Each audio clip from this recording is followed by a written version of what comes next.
ஒரு கர்ப்பிணி பெண்ணை அடிச்சு இன்னைக்கு ஹாஸ்பிட்டல்ல படுக்க வச்சிருக்கிறாருன்னா முதலமைச்சர் இதுக்கு என்ன பதில் சொல்லணும்?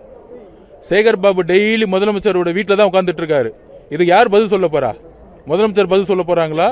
பொதுமக்கள் பாதிக்கப்பட்டு தாக்குதலுக்கு உள்ளாக்கப்பட்டு ராஜீவ்காந்தி மருத்துவமனையில் சிகிச்சை பெற்று வருகிறார்கள்.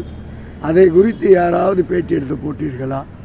அவங்க கேட்ட கேள்வி விஜய்க்கு ஓட்டு போடணும், எப்படி நாங்க போட முடியும்? எதுக்கு வந்து கேட்கணும்? யாருக்கு போடுவீங்க? அது உங்களுக்கு தேவையில்ல கதை. நாங்க யாருக்குன்னா போடுவோம். நீங்க விஜய்க்கு தான் போடணும். எப்படி அது வந்து இவ்வளவு அராஜகம் பண்றீங்க? இன்னும் நீங்க அரசியலே வந்து உட்காரல. நீங்க எப்படி இது எங்களுக்கு உயிருக்கு சேதாரமே எப்படி சார்? நீங்களே சொல்லுங்க. அந்த விஜய் டிவிக்கு எனக்கு டிவிக்கு ஓட்டு போடுன்னு மிரட்டுறாங்க சார். எங்களை போலீஸுக்கு போன் எப்படி சார் நாங்க ஓட்டு போடுவோம்? இன்னமும் எங்களால ஏந்துக்க முடியல சார். வயிற்றுலயே எட்டி விட்டான் சார் ஒருத்தன். ஆப்ரேஷன் பண்ணி 2-3 மாசம் தான் ஆகுது. வயிற்றுலயே எட்டி விட்டுட்டு போறான் அந்த ஆளு. ஓட்டு வாங்காதப்பவே இவ்வளவு அநியாயம் நடக்குதுன்னா இவரு ஆட்சி வந்துட்டாருன்னா எங்களுக்கு என்ன பாதுகாப்பு இருக்குது? பெண்களுக்கு நாங்க கேக்குறோம்.